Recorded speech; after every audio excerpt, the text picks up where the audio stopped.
Hey guys, Drifter here. Welcome to another episode of PUBG In Depth. In today's episode, we're going to be reviewing the M16, which is everybody's favorite semi-auto rifle, or more realistically, it's the rifle that a lot of people like to throw away and discount because it doesn't go fully automatic. However, I wanted to open up this in-depth episode by showing off one of its true strengths, and that is it is extremely accurate, and it doesn't have much bullet drop. So if you find an ant at long range, you can really punish those ants with this M16. It is incredibly effective and almost like a sniper rifle. That being said, I'm also going to show off one of its greatest weaknesses. If you run up on somebody in a vehicle and don't notice them because they're not moving, your close range gunfights are going to be fluky at best, not very great up close.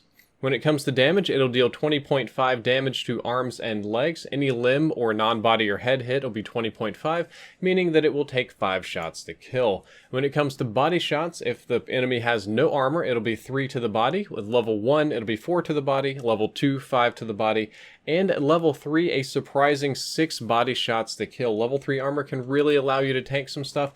Headshots are more in line with faster kills. Obviously, it'll one-shot people that have no helmet, 2 for anything up to level 2, and then finally at level 3, they will barely survive 3 shots to the head if they're full health, and if somehow by some miracle the helmet they have isn't damaged and it survives the first shot. So most of the time you should expect the M16 to kill in about 5 shots or 2 headshots, or in almost all cases 1 headshot and a body shot will probably down enemies. That's the same as the other 5.56 rifle, so no big surprise there. This one causes normal amount of flinch to enemies. It's slightly less than some of the other 5.56 rifles or rifles in general, but in the game it's a pretty normal amount of flinch. When you shoot somebody, they will feel it. The M16 does have a loud and distinct sound. The actual noise propagation and distance is the same as most of the other 5.56 rifles.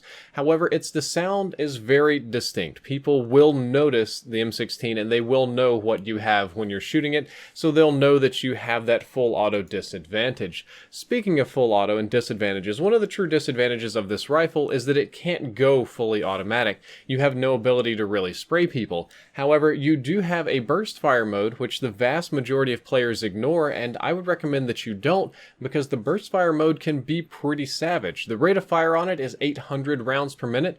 That's faster than the Groza. Now, there is a 75 millisecond burst delay, or considering how fast it shoots, it would be like shoot 3 shots, skip 1, and then shoot 3 again. It has an incredibly high DPS in burst fire mode if you're accurate with it, and you can really just absolutely dump on people with burst fire. It can be scary, I promise you, especially in close quarters combat. If you aim somewhere around the neck, you'll get like a little recoil and dump 2 into their heads super fast and blow people up.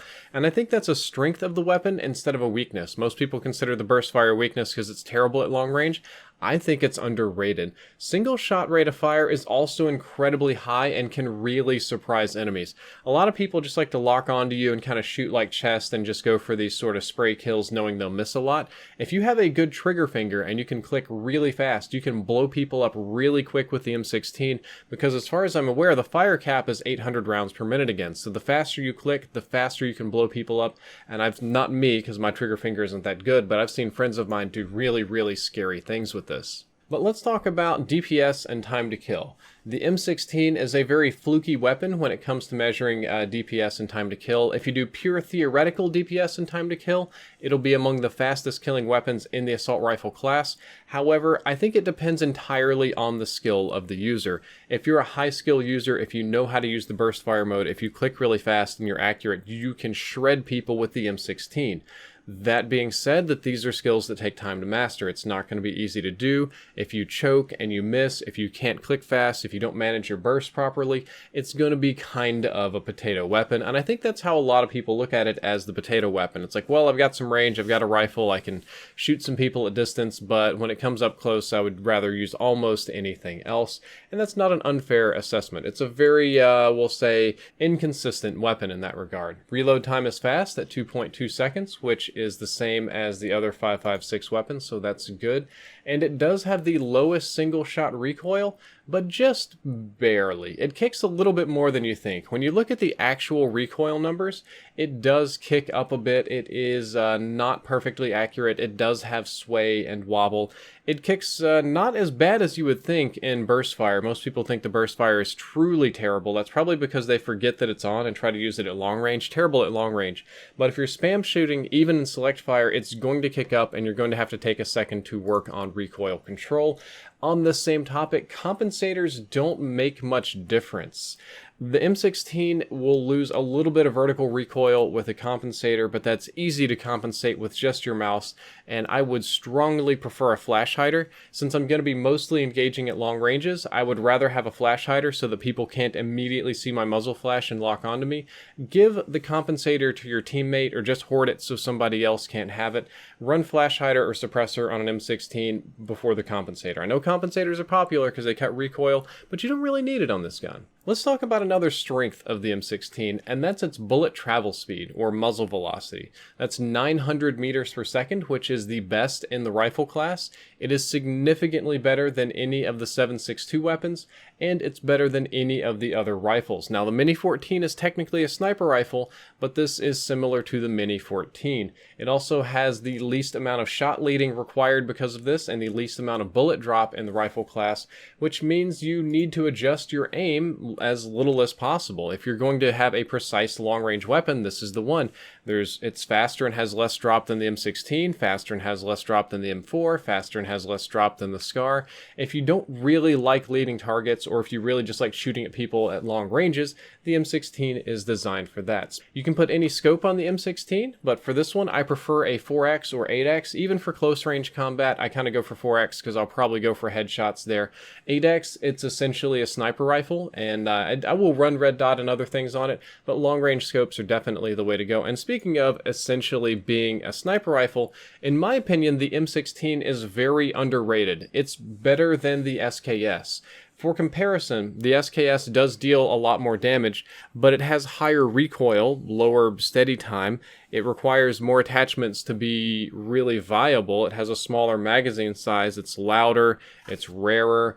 There's a lot more kick to it. The M16 is a lot more common, a lot more easy to get fully kitted, and it kicks less. And the M16 bullets travel faster than the SKS. So while the SKS may deal more damage per shot, and it may really wreck people for headshots, I can follow up on shots really fast with the M16.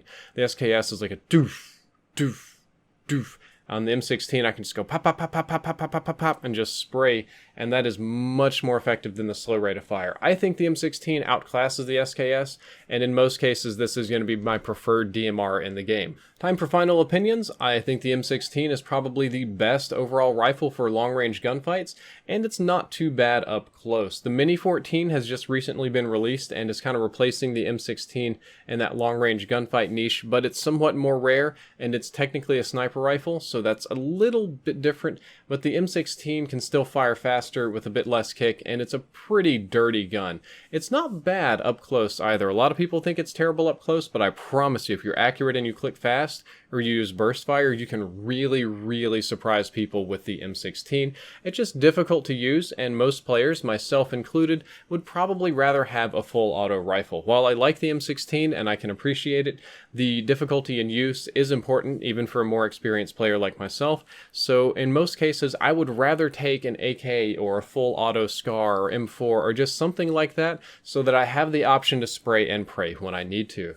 Guys, that's all for this episode of In Depth. I hope that you enjoyed it. I hope you learned something useful. If you did, don't forget to like, favorite, and subscribe. Drifter out.